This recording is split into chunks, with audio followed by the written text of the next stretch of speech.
네, 안녕하세요. 3월 22일 경제 뉴스를 읽어주는 남자 이건입니다. 헤드라인부터 보시죠. 2대1입니다. 무제한 음성통화.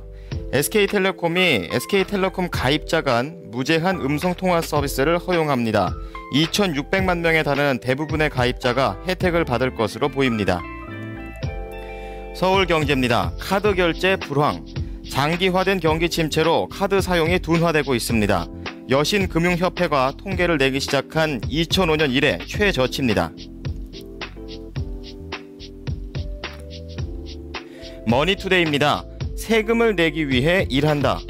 올해 세금 해방일이 지난해보다 하루 늦은 3월 27일로 분석이 됐습니다. 박근혜 정부가 복지 재원을 늘린다면 해방일은 4월 5일로 늦어집니다. 아시아경제입니다. 세계 경기 회복의 전자산업 성장.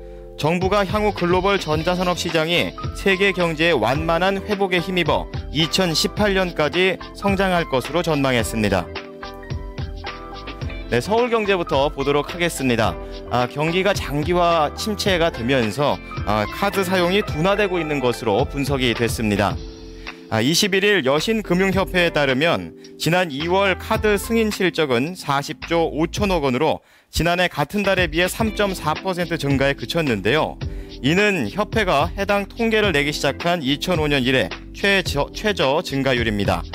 홈쇼핑과 일반 병원, 공과금 서비스, 가전제품 등 생활 밀접 업종의 카드 사용액 증가율은 전년 동월 대비 2.8%에 불과해 평균 증가율에도 미치지를 못했습니다. 이와 관련해 여신금융협회 관계자는 카드 사용액의 증가세가 줄어드는 추세가 감지돼 경기 둔화가 서민 생활을 중심으로 확산되고 있음을 보여준다고 말했습니다. 자, 다음은 파이낸셜 뉴스 보도록 하겠습니다. 우리가 세금을 내기 위해서 1년에 며칠 동안 일하는지 알고 계십니까?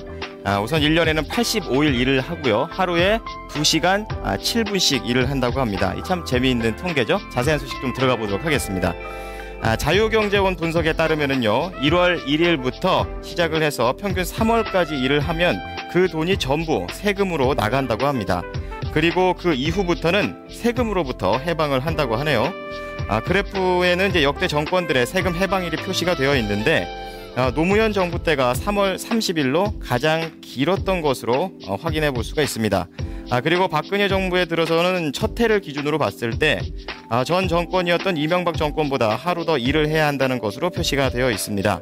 하지만 새 정부가 복지 재원을 27조 원 마련하겠다는 계획을 실행에 옮긴다고 가정한다면 세금 해방일이 무려 4월 5일까지 늦춰진다고 합니다.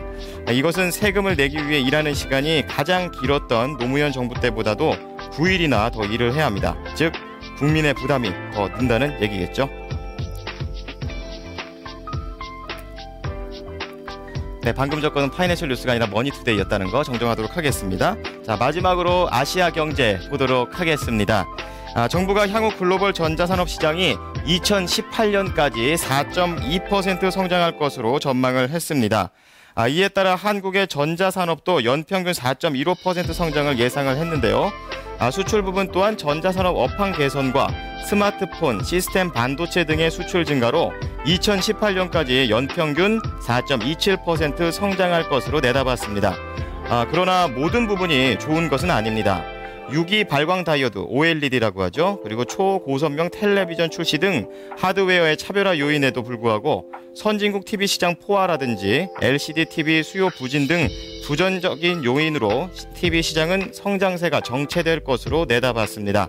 지경부는 그간 한국 경제의 성장을 이끌어온 전자산업이 앞으로도 경제 성장의 원동력이 되기 위해서는 취약한 생태계 문제를 해결해야 한다고 보고 중소 중견기업 육성을 포함한 건강한 전자산업 생태계 조성에 힘쓸 계획입니다. 자, 오늘 금요일입니다. 주말 잘 보내시고요. 충전 잘 하시기 바랍니다. 경제 뉴스를 읽어주는 남자였습니다.